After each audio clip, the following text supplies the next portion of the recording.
I think that there's several needs, but I think one of the biggest needs is homelessness. Homelessness doesn't look like what we think that it looks like in Brevard County. It's not a bunch of people that are walking around that do not have homes, but it is people that are bouncing from couch to couch to couch to couch. I've sat on the county's homeless commission for years. Brevard County is one of the places in Florida that does not have any type of homeless center. Brevard County Schools is full of kids that are just bouncing around and do not have a home. And so I believe that that's one of the biggest issues that we definitely need to tackle. How are we going to get children a place to stay, to sleep, that is safe, that is secure, that's warm at night, that has the resources that they need, so that way they can continue to move forward and grow and develop.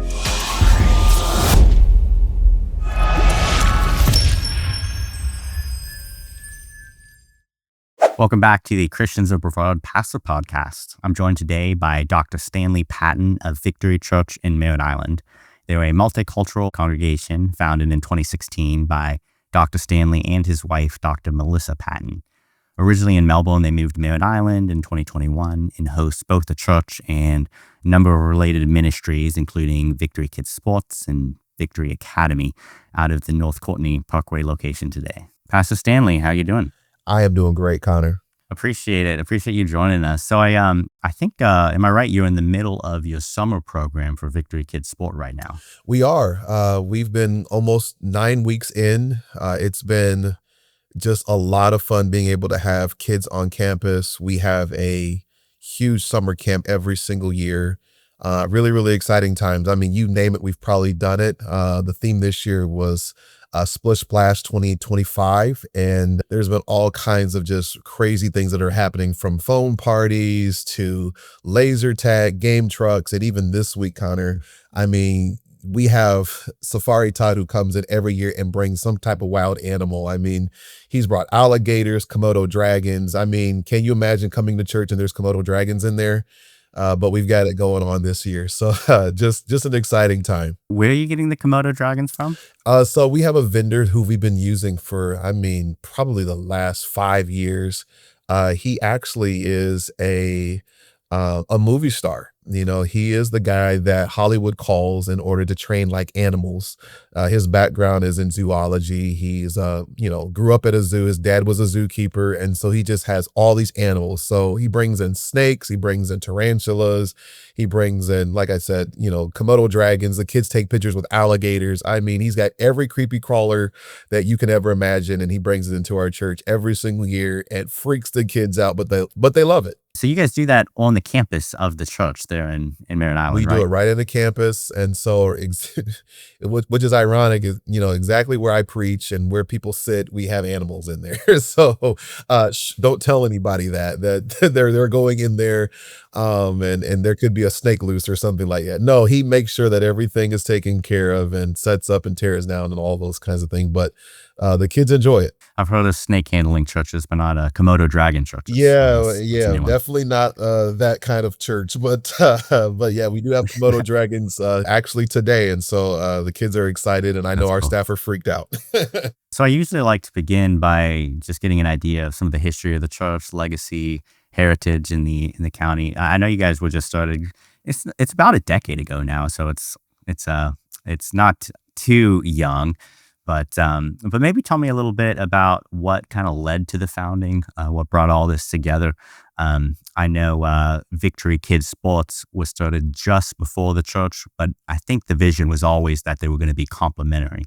So what was going on there? Absolutely, great question. So at about 2015, the Lord began to stir in my heart that there needed to be a church that was multicultural, multi-generational in the area. At that point in time, there wasn't one. And I began to start just, sitting down with God in prayer. And the Lord led me to a study by the Barna Group. And in Christian circles, people know the Barna Group. But the Barna Group, just in case you don't know, is a research firm that specifies in Christian research, and they came to the conclusion that one of the most unchurched areas was in Brevard County, because we have a high regard for space, technology, aerospace, those kinds of things.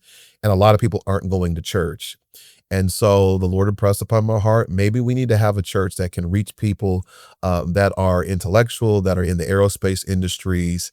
And I just knew that Melbourne would be a good fit for that. I was living in Melbourne at that time.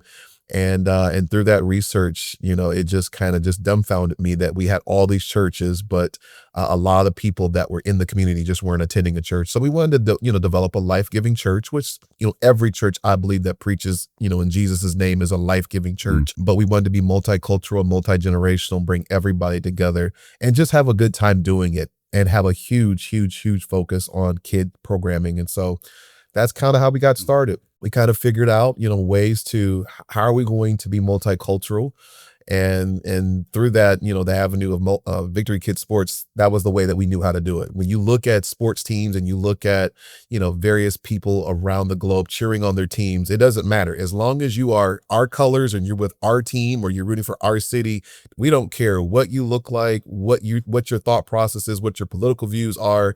As long as you have the Miami Dolphin colors on, like, we're good, or the Orlando Magic look like we're good. And so we knew that sports was going to be a big unifier for that. And we figured out how to monetize it so that way we could fund the church. And so that's how Victory Kids Sports got going.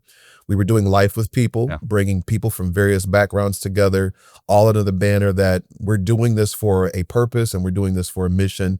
And that was really the genesis of Victory Church. Well, you and your wife, you have an athletic background. I think both of you were Division I athletes. That's right. We were a million years ago.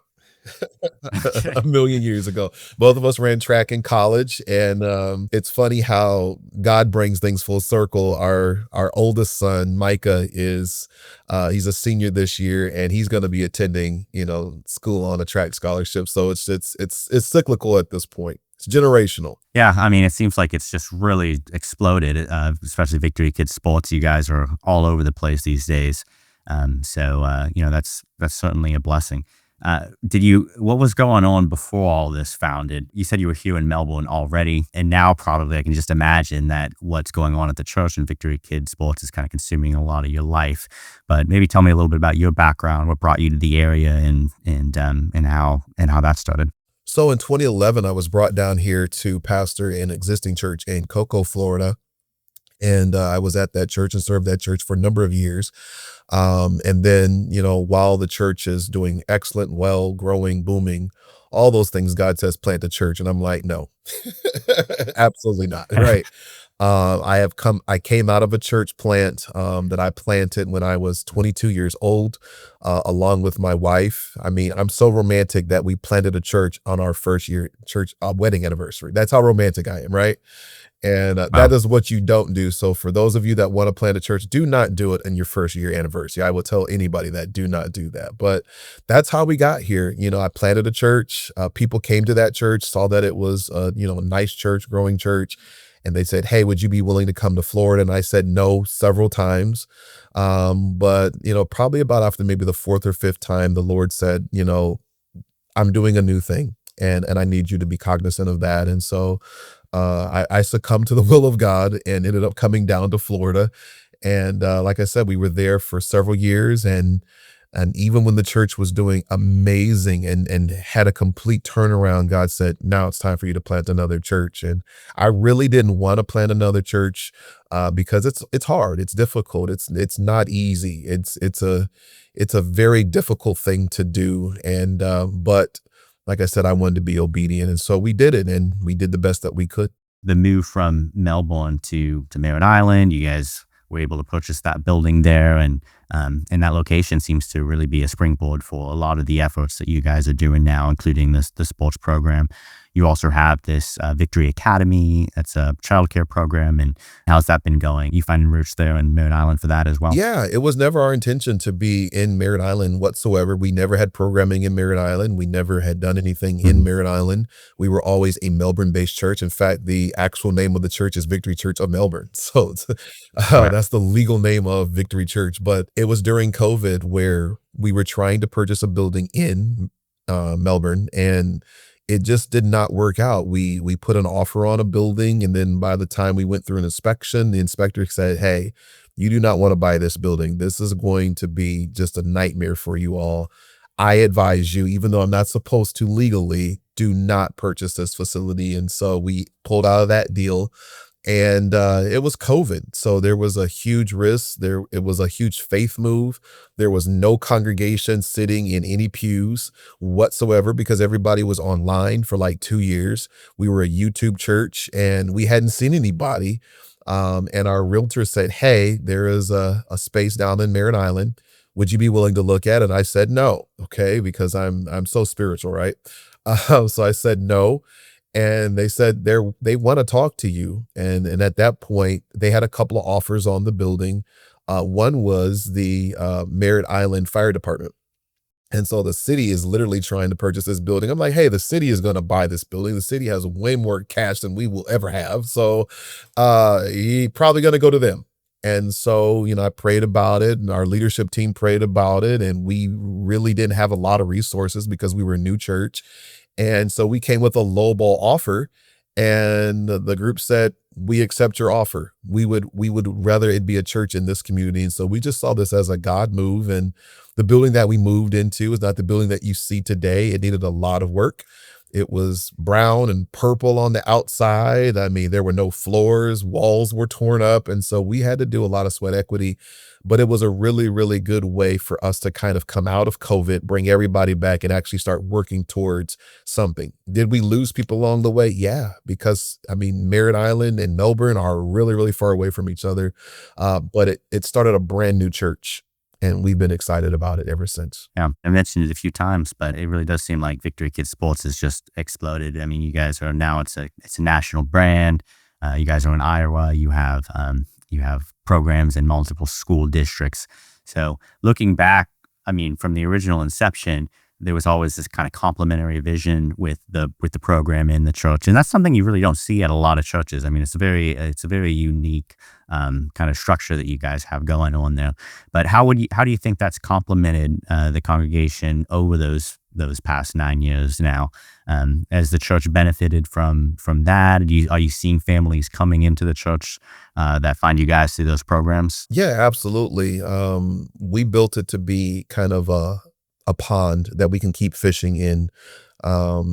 We wanted to definitely develop partnerships and relationships with people that we were doing life with, because we just found that that was the easiest way to be able to talk to them about the ways of Jesus. And so build a relationship. So if we have a relationship with your children, then we can definitely speak to, every aspect of your life, what's happening in the day-to-day of the kids, what's happening in, your marriage, what's happening in your job. All of those things are being impacted all through just being able to do life organically with people. And so Victory Kids Sports was a part of that. Victory Academy also a part of that. So everything that we've done, the foundation, all of those things were all built, with that in mind. Let's do life with people. Let's figure out what they need. Let's figure out how we can serve them, and let's figure out how that we can show them Jesus. Maybe we can shift gears a little bit. I'm always curious. I talk to a lot of different pastors, a lot of different churches, and there in Merritt Island, I've spoken to a couple different Lutheran churches up that way. In Cocoa, a couple different Baptist churches. So it's kind of, it's really all over the map: Baptist, Lutheran, non-denominational. I grew up actually in a very non-denominational charismatic background. Okay. So, you can see very different ways of kind of practicing the faith, but still a lot of common beliefs all across the board. Where do you think Victory Church falls? I know it's non-denominational. I think it's non-denominational. Maybe you can enlighten me a little bit. But what are some of the distinctives of your church? We're biblically centered. That's number one. Mm-hmm. Number two, we allow the Holy Spirit to have his way. We believe that Jesus is the only way, the truth, and the life. We believe those kinds of things. So we are very mainline in terms of our understanding of biblical truth and theology. And so technically, we are not a non-denominational church, technically. All right.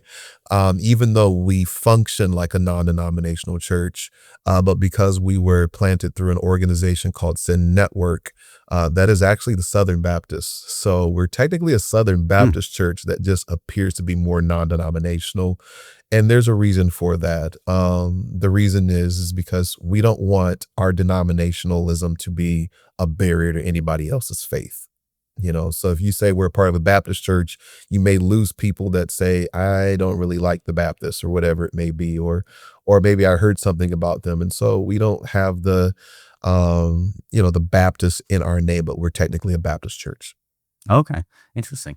So is that so it's just Southern Baptist, or is it kind of a different network of We're connection? technically a Southern Baptist church because that's Okay. how we were planted. So the Yeah. resources that we got in order to kind of plant ourselves, it came through Send Network.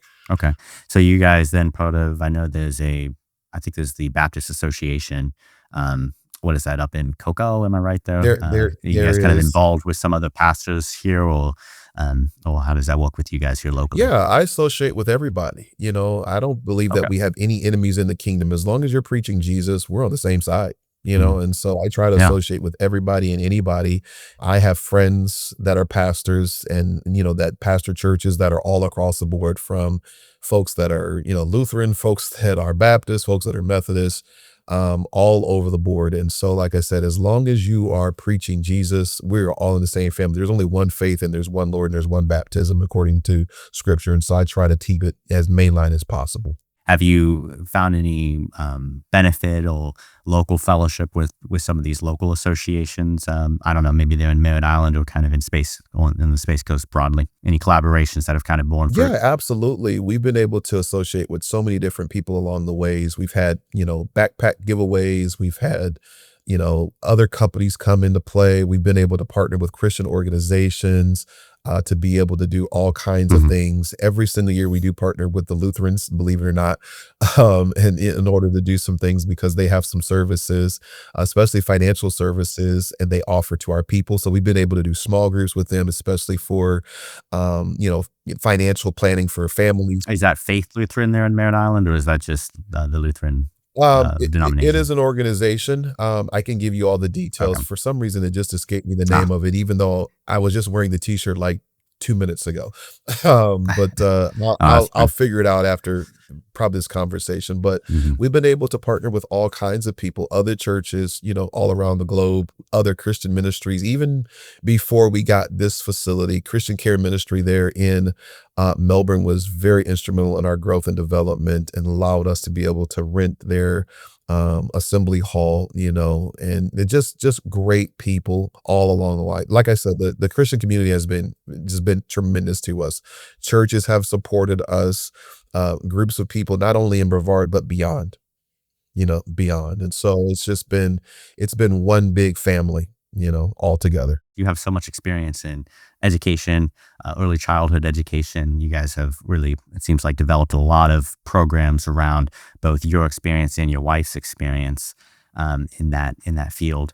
I did find, as I was looking, I was learning about you, and you're so busy. I don't know how you keep it all together, but you have I guess, a business. You develop STEM programs for schools to implement to help prepare kids for um, jobs in space and some, I think, these emerging tech fields. And I mean, that's very core to what Brevard County is. And we have a lot of those types of jobs here. Have you found that Brevard County broadly has been receptive to maybe some of these programs that you've been developing, both through Victory Kids Sports and this? Yeah, in fact, I'll just kind of just give you kind of a history of all of that.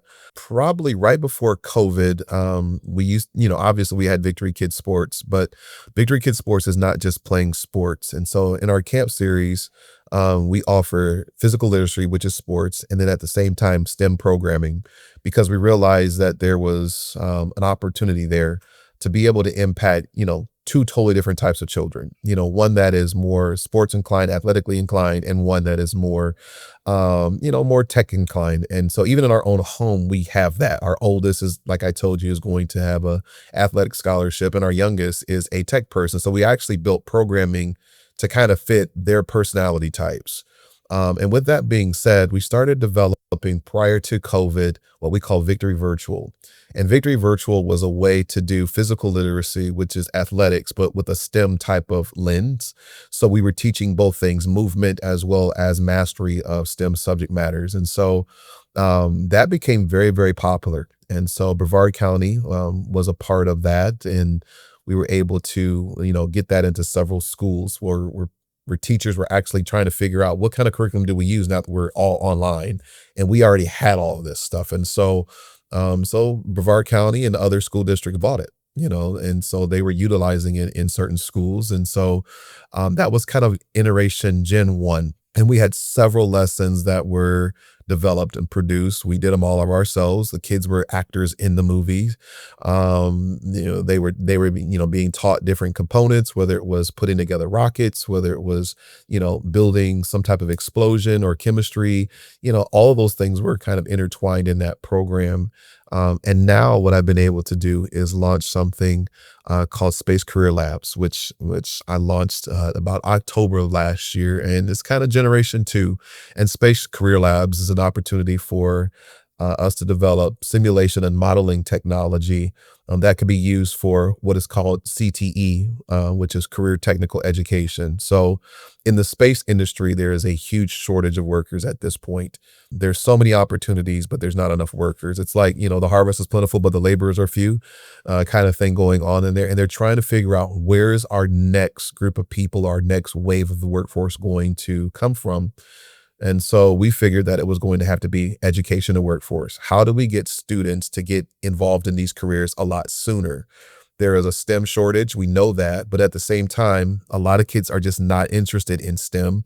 But when you look globally, especially on, an international level, like China, India, they're putting people into the STEM fields. And so America is not.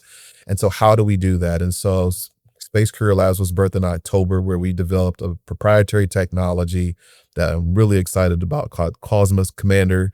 You got a lot of traction. In fact, I just had a meeting with Brevard. I've had several meetings with Brevard County and others about utilizing that new technology in the school district. And so, like I said, pray that it all goes well, because I'm believing that they're going to use it in the future. And so we're excited about it. Yeah, that's really encouraging to hear. And this is obviously this church podcast, talking with pastors, talking about Christianity, talking about Yeah, it's theology. like, But I think is it's he a church guy? Is he a business guy? Like, is he a STEM guy? Like, what is he? And it's all the above at this point. well, I think it's really important though, because part of when we talk about we bring pastors on the podcast and always have this question about what's one of the major issues here in the county locally that the church needs to be looking that we need to be aware of, we need to solve, and maybe we can be supporting. And there's a number of things that people bring up. One of them, affordable housing, and obviously our property rates are getting more expensive. It's getting more expensive to live here. And one of the other dynamics that we have is that a public school system doesn't always have the best scores. And so, are we preparing our children to live here in Brevard County in the future and to, serve in these fields, or are we going to have to, bring in other workers because there's a shortage in the STEM field that are then going to be competing, for these same jobs? Well, we want to prepare our children. And so I wonder if that's kind of what's leading a lot of churches to start some of these early childhood programs. The Early Learning Coalition of Brevard, I know, partners with a lot of local churches. There's a lot of local church schools that are starting up for that.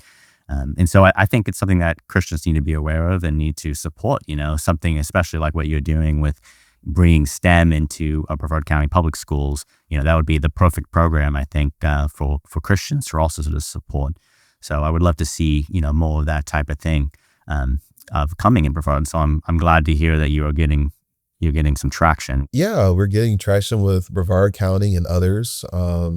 We're getting traction out of state and even internationally at this point. And so we just hired our first international person who actually works in the Netherlands, but he's going to be a person that's going to open up gateways for Africa and the Middle East for us. And so I'm really, really excited to be able to get this product out. I believe that science sometimes seems to be antithetical to, obviously the faith, but I believe that God is the ultimate scientist. He created us and does wonders. And so we've got to figure out how we can tap into the things of this world and be able to pivot them towards, some type of Christian understanding or perspective. And so we need more believers in every aspect of industry and marketplace. And so whatever we can do to get the word out, let's do it. Yeah, absolutely. I mean, we have incredible Christian scientists. We have incredible Christian teachers. And, the more we can supporting all of these people who are doing great work for the kingdom, even if it's hard to see, they're not directly working in the church, but they're still working in the kingdom. Most of the work can be done outside of church. It doesn't have to be done by the pastor. In fact, my job is to train people to do the work outside of the church. That is the assignment. And so majority of ministry takes place not on Sundays. Mhm. for an hour, Yeah. right? So we need people to go into whatever sphere of influence that they have and tackle whatever mountain that they can come to and just be really, really good people and do what they're called to do in that setting, but let their light shine. I mean, that's the vision. Like I said, I do ask that question usually, and maybe just as we close up, if you can uh, give me something there. But I ask people, you've been in Brevard now, I guess, since 2011, so a number of years. And maybe it's something that you're already working on, something that your church is already looking to help solve, maybe with Victory Kids Sports or anything else. But is there something here in Brevard County that you feel is underserved, a need, or something that could be elevated in the county that Christians could take an eye for, and maybe we could see more people pitch in and support? I think that there's several needs, but I think one of the biggest needs is homelessness.